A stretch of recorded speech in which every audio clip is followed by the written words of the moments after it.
Good evening. And wherever you are around the world, God bless you. Jesus loves you, and He has a plan for your life. Jesus is the way, the truth, and the life.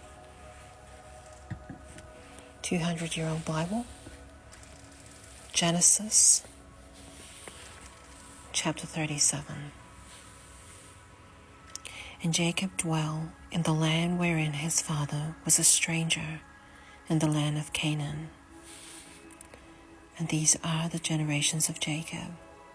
Joseph, being 17 years old, was feeding the flock with his brethren, and the lad was with the sons of Bilhah, and with the sons of Zilpah, his father's wives, and Joseph brought unto his father their evil report. Now Israel loved Joseph more than all his children, because he was the son of his old age, and he made him a coat of many colors.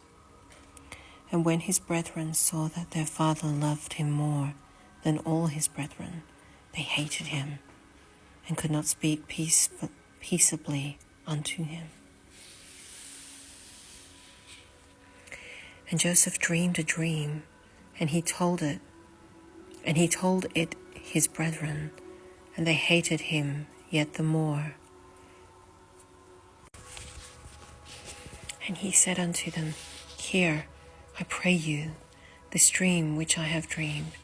For behold, we were binding sheaves in the field, and lo, my sheaf arose and also stood upright, and behold, your sheaf stood round about, and made obeisance to my sheaf. And his brethren said to him, Shalt thou indeed reign over us, or shalt thou indeed have dominion over us? And they hated him, yet the more for his dreams and for his words.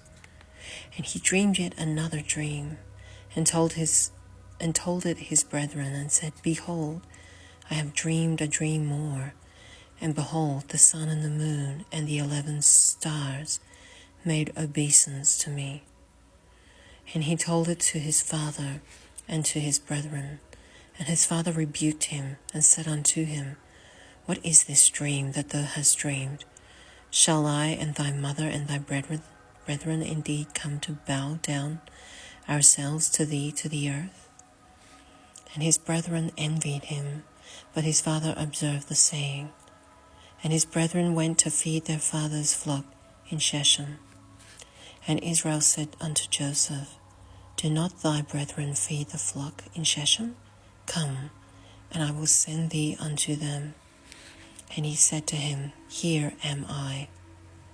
And he said to him, Go, I pray thee, see whether it be well with thy brethren, and well with the flocks, and bring me word again. So he sent him out of the vale of Hebron, and came to Shechem. And a certain man found him, and behold, he was wandering in the field. And the man asked him, saying, What seekest thou? And he said, I seek my brethren. Tell me, I pray thee, where they feed their flocks. And the man said, They are departed hence, for I heard them say, Let us go to Dothan. And Joseph went after his brethren, and found them in Dothan. And when they saw him afar off, even before he came near unto them, they conspired against him to slay him.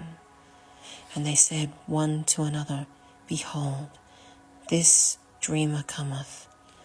Come now, therefore, and let us slay him, and cast him into some pit, and we will say, Some evil beast hath devoured him, and we shall see what will become of his dreams. And Reuben heard it, and he delivered him out of their hands, and said, Let us not kill him. And Reuben said unto them, Shed no blood, but cast him into this pit that is in the wilderness. Here's Joseph dreaming.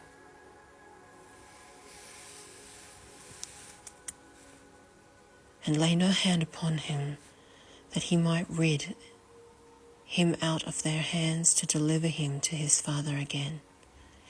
And it came to pass, when Joseph was come unto his brethren, that they stripped Joseph out of his coat of many colours that was on him. And they took him, and cast him into a pit, and the pit was empty, there was no water in it. And they sat down to eat bread, and they lifted up their eyes, and looked, and behold, a company of Ishmaelites came from Gilead, with their camels bearing spicery, and balm and myrrh, going to carry it down to Egypt. And Judah said unto his brethren, What profit is it if we slay our brother and conceal his blood? Come, and let us sell him to the Ishmaelites. And let not our hand be upon him, for he is our brother and our flesh. And his brethren were content. Then there passed the Midianites, merchantmen, and they drew and lifted up Joseph out of the pit, and sold Joseph to the Ishmaelites for 20 pieces of silver. And they brought Joseph into Egypt. And Reuben returned unto the pit, and behold, Joseph was not in the pit, and he rent his clothes. And he returned unto his brethren, and said, This child is not, and I, whither shall I go? And they took Joseph's coat, and killed a kid of the goats, and dipped the coat in the blood. And they sent the coat of many colours, and they brought it to their father, and said, This have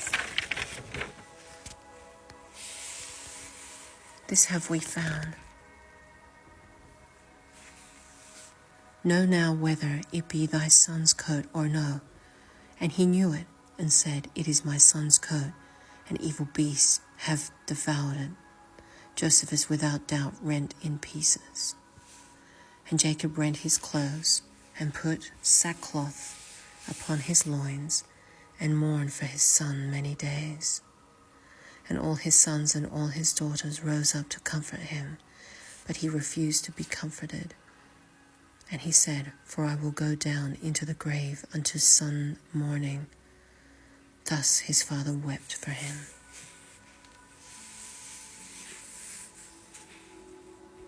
And this is Joseph cast into the pit.